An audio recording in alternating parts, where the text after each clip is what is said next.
इस बीच 12 का रुख करेंगे अंतर विधानसभा उपचुनाव से जुड़ा हुआ अपडेट आपको दे रही है। दरअसल इस उपचुनाव के दौरान आपको बताते चलें कि उपचुनाव की शुरुआत होने जा रही है, लेकिन उससे पहले बीजेपी और कांग्रेस के नेता एक दूसरे पर वार पलटवार कर रहे हैं। पीसीसी चीफ डोटासरा के खिलाफ जमकर नारेबाजी की गई है। नरेश मीणा के समर्थकों ने नारेबाजी यहां पर की है। चुनाव प्रचार के दौरान ये नारेबाजी हुई है। नारेबाजी पर डोटासरा का बयान सामने आया कि कोटा 12 की एक भी गाड़ियां नहीं दिखे, ये सिर्फ मौज मस्ती करने आए हैं, ये कह रहे हैं डोटासरा।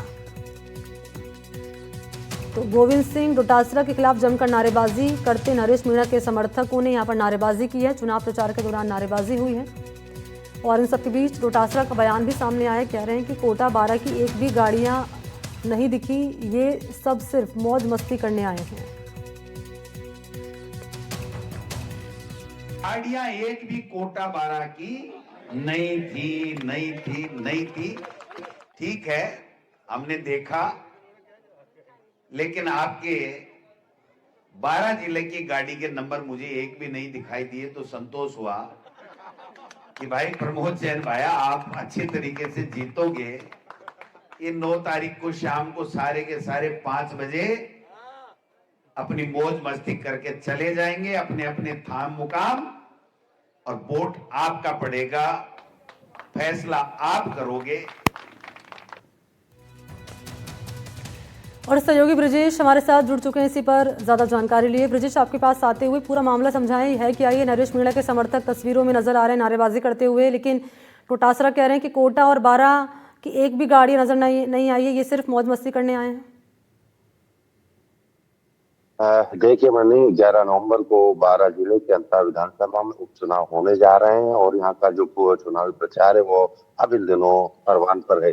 दूसरी ओर देखा जाए तो कांग्रेस प्रदेश अध्यक्ष गोविंद सिंह डोटासरा और राजस्थान प्रभारी सुशील सिंह रंधावा 2 दिन से 12 के दौरे पर हैं। कल उनका 12 दौरे का पहला दिन था, तो अंतर विधानसभा क्षेत्र में उन्होंने जनसंपर्क किया और नुक्कड़ सभाएं की। जब देर शाम को वो छतरपुरा गांव के समीप लौट रहे थे, तो उसी समय जो निर्दलीय प्रत्याशी नरेश मीणा उसके समर्थक भी वहां थे। दोनों का रोड पर आमना सामना हुआ।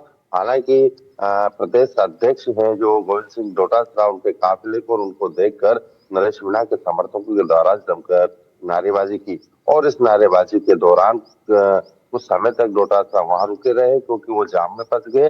उसके बाद कुछ समय बाद जाम में से निकले और अन्य जगह जहां पर उनको नुक्कड़ सभा करनी थी वहां उन्होंने कहा है कि मैंने नरेश मीणा की रैली में और चुनाव संपर्क के दौरान देखा है कि जितनी भी गाड़ियां उस जनसंपर्क के दौरान थी, उन गाड़ियों में कोटा जिले की और 12 जिले की एक भी गाड़ी नहीं थी, सब गाड़ियां बाहर की थी। मैंने उनके नंबर देखे हैं, तो इससे आभास होता है कि जो नरेश मीणा चुनाव लड़ रहे हैं निर्दलीय के रूप में, उनके साथ एक भी गाड़ी स्थानीय 12 जिले की और कोटा जिले की नहीं है। सब लोग बाहर से आए। अब ये जो लोग बाहर से आए, ये 9 तारीख को जब प्रचार समाप्त होगा तो सब बाहर चले जाएंगे। ये मतदाता नहीं है। हालांकि मतदाता होते, स्थानीय लोग होते, स्थानीय गाड़ियां होती, इसलिए 9 तारीख तक प्रचार करेंगे और उसके बाद चले जाएंगे। और जो कांग्रेस के प्रत्याशी हैं उनकी विजय होगी, ये गोविंद सिंह डोटासरा ने कहा है। हालांकि जो अंतर विधानसभा है, अब इन दिनों प्रचार पूरे परवान पर चलता जा रहा है। दूसरी ओर देखा जाए तो कांग्रेस और बीजेपी के जो दिग्गज नेता है वो यहाँ पर एंट्री कर रहे हैं। तो वहीं भाजपा की पूर्व मुख्यमंत्री वसुंधरा राजे भी आज 12 के दौरे पर रहेंगी। वो बूथ के लेवल के कार्यकर्ताओं की बैठक करेंगे। तो हालांकि दूसरी ओर प्रदेश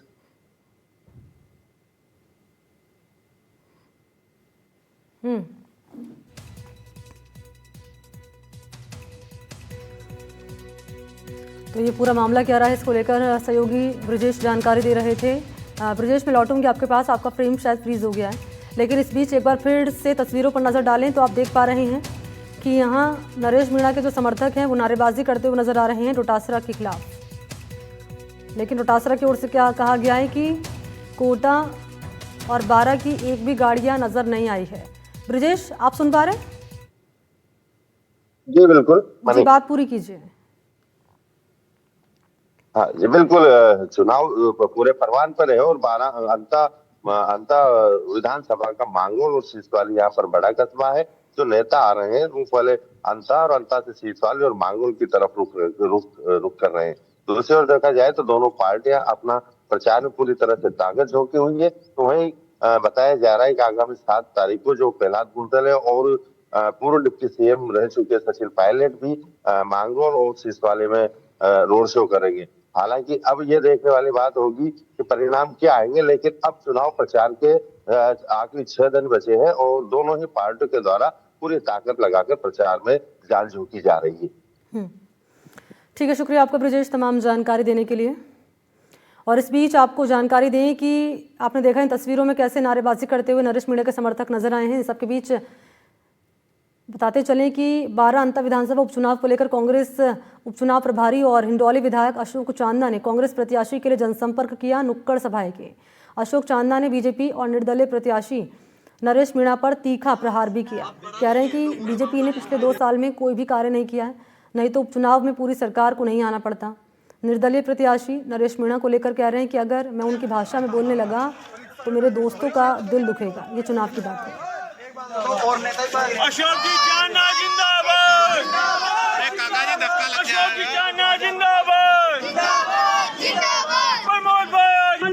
नहीं, पहले अगर 2 साल इस इलाके में कुछ विकास कार्य कर लेते, यहाँ के लोगों की इन 2 साल में कोई समस्या दूर कर देते, अब तो पूरी सरकार को आना पड़ेगा। लेकिन जो यहाँ के लोगों का रुख है, जो यहाँ का लोगों का मूड है, 2 साल में बीजेपी ने यहाँ पर कोई भी काम नहीं सैंक्शन नहीं किए, जितने वादे किए थे। आप देखिए, जब 2023 का चुनाव था, वो मोदी की गारंटी के ऊपर लड़ा था। उन्होंने चिल्ला चिल्ला कर कहा, भाइयों बहनों, ये मोदी की गारंटी है, 2800 रुपए क्विंटल में गेहूं बिकेगा। इस पूरे इलाके में एक भी किसान से पूछ लो, अगर ये उसके बाद 2 सीजन निकल गए, 2 सीजन में एक भी किसान ने अगर 2800 रुपए क्विंटल मंडी में तुली हो तो मेरे को बता देना। तो झूठे वादे करना, इनके ये एक्सपोज हो चुके हैं, लोग इनको वोट नहीं देंगे। डोटासरा के खिलाफ हुई नारेबाजी को लेकर अशोक चांदना ने पोस्ट भी किया है। लिख रहे हैं कि प्रदेश कांग्रेस के अध्यक्ष के साथ जो बर्ताव हुआ उसमें सौहार्द की सारी सीमाएं लांघ दी गई हैं।